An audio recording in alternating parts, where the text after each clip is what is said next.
Welcome back, everyone, to the ETS Travel Podcast. We're super excited to talk about 4 things that turn a Mediterranean cruise into a Bible land cruise today.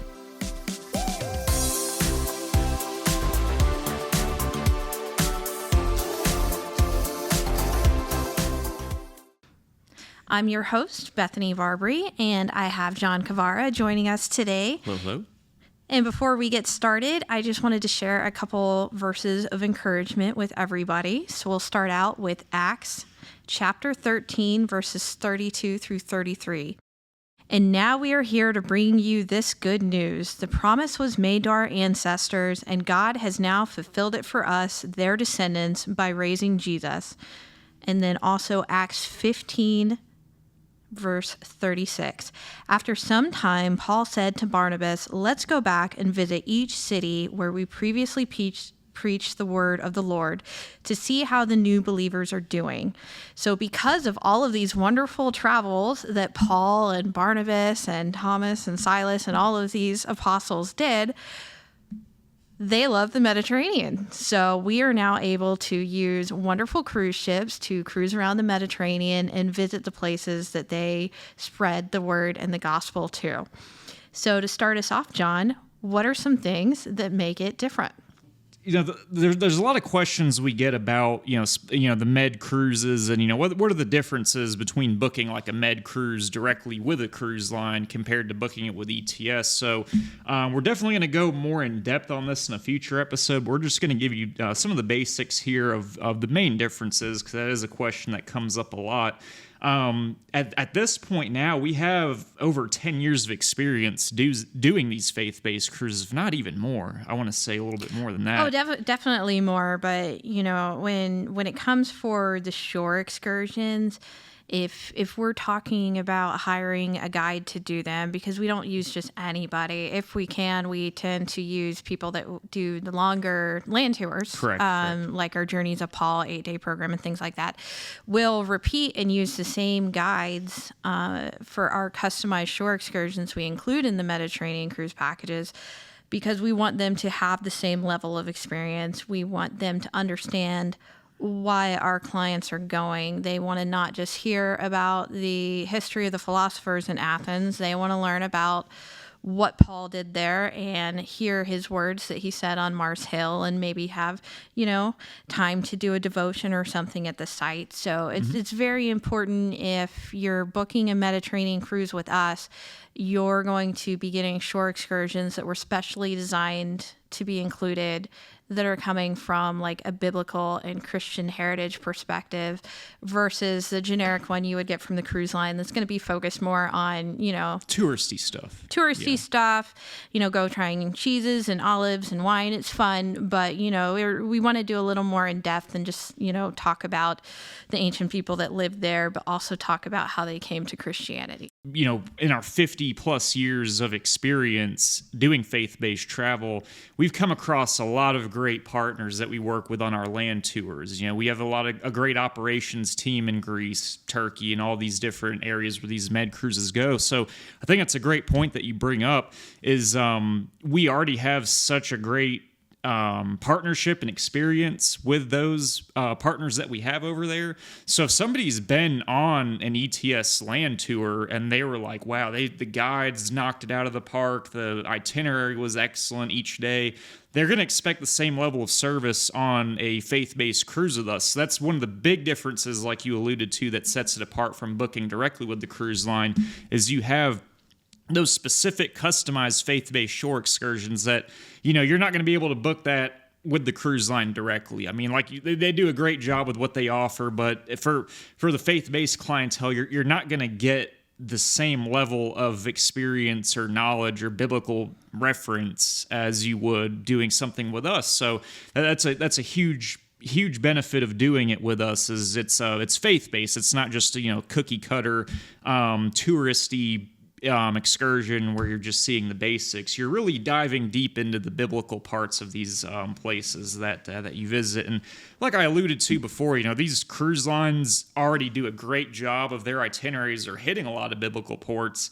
And then that's where we come in to actually facilitate the faith-based aspect of it with our great partners over there. So And another huge difference that, this definitely sets us apart from most other companies and vendors that I'm aware of, at least, is we have ETS hospitality staff. They do a great job. And what a hospitality staff is we send ETS staff on these cruises with you. So they're going to be there for, small things like, I left my phone on the bus. Can you help us out getting it back? And then more, more harder things that come up, like if there's medical issues and things like that. God forbid there's none of that. But we have hospitality staff on these cruises that are there to help with so many different things, answer questions, and they do an incredible job there, and they're very experienced. Oh, sure. And one of them always gets kind of designated to be our own personal cruise director. So, the cruise lines, they have the fun cruise director, and they coordinate all the events on board and the funny game show night and bingo and all of that. Well, our ETS cruise director, they manage all of our entertainment on board. So they're coordinating the meeting space for the lectures and communicating that to you guys. They host a welcome aboard meeting when you first got on the ship. So they tell you everything that's going to be happening as far as ETS programming for the week, including they coordinate like all of the times to meet for shore excursions. Because instead of you just walking independently onto the pier and trying to figure out where your bus is, we arrange for meeting space on the cruise, and the cruise director will be there, and they'll be directing groups, and we actually usually walk you out, take you down to the pier. We've already gone out and looked where the buses are, so it's smooth, like from you meeting us at the meeting point on board the ship, comfortable, everybody can sit down till it's time to go hop on the bus, and we walk you off the ship and through the whole process and help you find exactly where you have to go.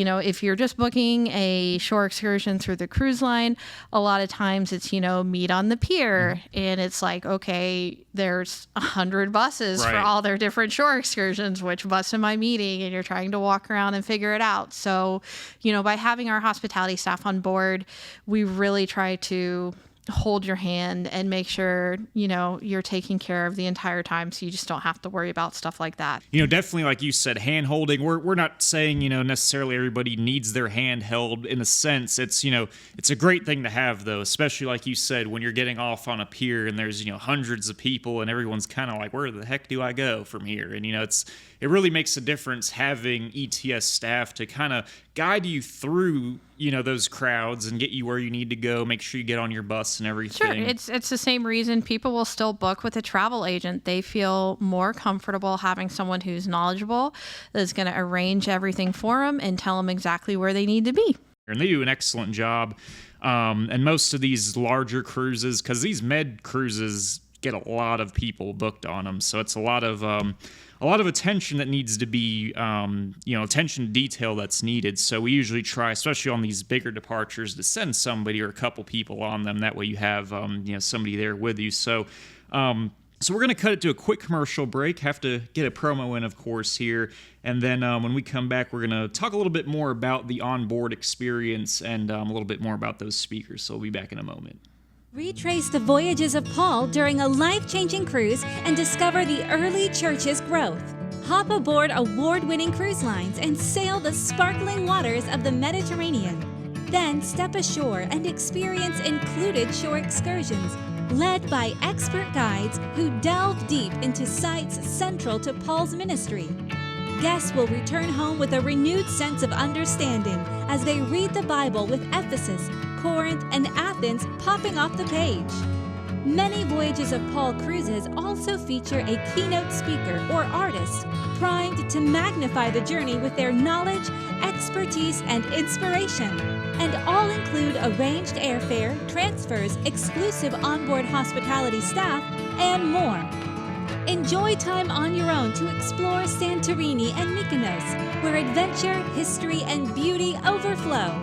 Cruise along the Amalfi Coast and see the lively cliffside village of Salerno. Get lost among the patchwork of churches and antique palaces in Messina. Come along for an unforgettable Voyages of Paul cruise and be a part of a journey of a lifetime. All right, so back from commercial break here. So So yeah, we'll go and do, another huge difference, like you alluded to at first, is the excursions. Obviously not something you can book with the cruise line, but another huge benefit of doing a faith-based cruise with ETS is the onboard activities and the guest speakers. So, do you want to cover a little bit of what to expect on board with those guest speakers there, and what could be expected on an ETS cruise? Sure. We work very hard to find biblical itineraries on existing cruises that are already traveling with, Celebrity, Royal Caribbean, Azamara, Norwegian, you name it. If they've got a good itinerary, we'll build a program around it. But we don't want you to miss out on any days that you're in port. So we try to arrange all of the worship services on board and the meetings where we have a speaker talking to you for days at sea or times that you're on the ship. So it's an alternative to the cruise line entertainment, and it's going to help with our educational purpose too. So we're typically bringing in authors that have written about Paul or biblical subjects or different Christian topics. We're talking to large church pastors that have had many years in ministry. We bring on professors sometimes that have been teaching at different theological universities and things like that, because we want someone who's going to be engaging for you to listen to, as well as prepare you for the places you're going to visit. Our guides do a wonderful job of explaining the history, but it's really nice to have that backed up with the onboard programming where you have a lecturer on board that's going to spend 30 to 40 minutes, in a session, getting you excited about what you're going to see at the next port of call, or, if it's in between ports, going back and just giving you a little extra theological background and a little extra history or perspective on the things you already saw at your last visit. So, this is one of the many things that's just these extra little values that we try to have in our program to really make it a meaningful experience. And then we also find times for worship. So usually there's at least one Sunday on any of our cruises. Sometimes there's two. So we'll coordinate onboard worship services where the lecturer may get up there and preach, and then we'll usually have someone lead some kind of singing as well and do a time of worship. So you're not missing out on that by being gone on a Sunday. And like you said, it's a really good touch, especially on a sea day where, like you said, the cruise lines, they have a lot of activities, and, some might be for you, some might not. So that's where we come in, and we have those, days where we give those lectures, or the guest speakers give those lectures rather, and kind of make it even on those off days we're not at a port, faith-based as well. And then, as everybody knows, on a sea day, there's a ton of time for relaxation. But think of it this way, after you have one of these, lectures or one of these sessions here, you have a lot of time for personal reflection usually too afterwards, to really, take what was said into mind, really think everything through, and then prepare yourself for what you're about to see the next port that you're at. So that's a great thing that I love as well, is on those sea days where it's kind of slow, you get time for personal reflection as well, and really prepare yourself for what you're about to see here. And another thing too, like you said, onboard worship service, especially on a Sunday, because a lot of these cruises are on the longer end too, so you're I would say 90% of the time you're going to have at least one Sunday away on these cruises there. So it's good to have time for that, to kind of not skip a beat with worship and church service there. And then also another big touch is the devotions at these sites. Like in our last episode, we talked about the teachings and the what Paul did at Mars Hill, and then also we make time at not only sites like that, but really every site to have devotionals there, which is another huge touch as well. Oh, sure. Like when you're traveling with your own pastor and he's serving kind of as your group's leader, even if you're part of a larger cruise we're doing with 400 to 500 people, there will still be time at the sites for you to have these amazing fellowship moments. Like, we're going to be talking about Corinth coming up in a future episode, and that's one of my favorite places that we visit on a lot of our Journeys of Paul cruises, because I've seen so many groups do vow renewals and read from 1 Corinthians chapter chapter 13 there, and talk about Paul's preaching from the very bema where he preached there in Corinth. And, going into a place like Kavala as a port during a cruise, will take you over to Philippi. And so you can see the spring where Paul baptized Lydia, and she became the first Christian convert on European soil.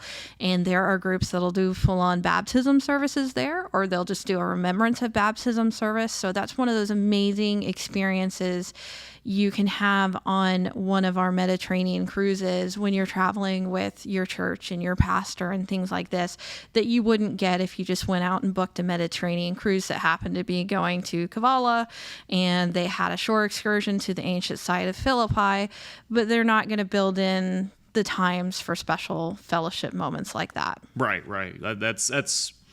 That it boils down to that being really the biggest difference. Having those excursions in that time for devotionals as well. I mean, I'm not going to knock what the cruise lines do by themselves. Like you said, wine and cheese tasting. That's a great time. Yeah. But it's not the sole purpose why a lot of people are going to these places, which is where we come in and really make it, not just a vacation, but something that's meaningful and, spiritual awakening, for people. So that's a huge touch there. So thank you for going over those items there.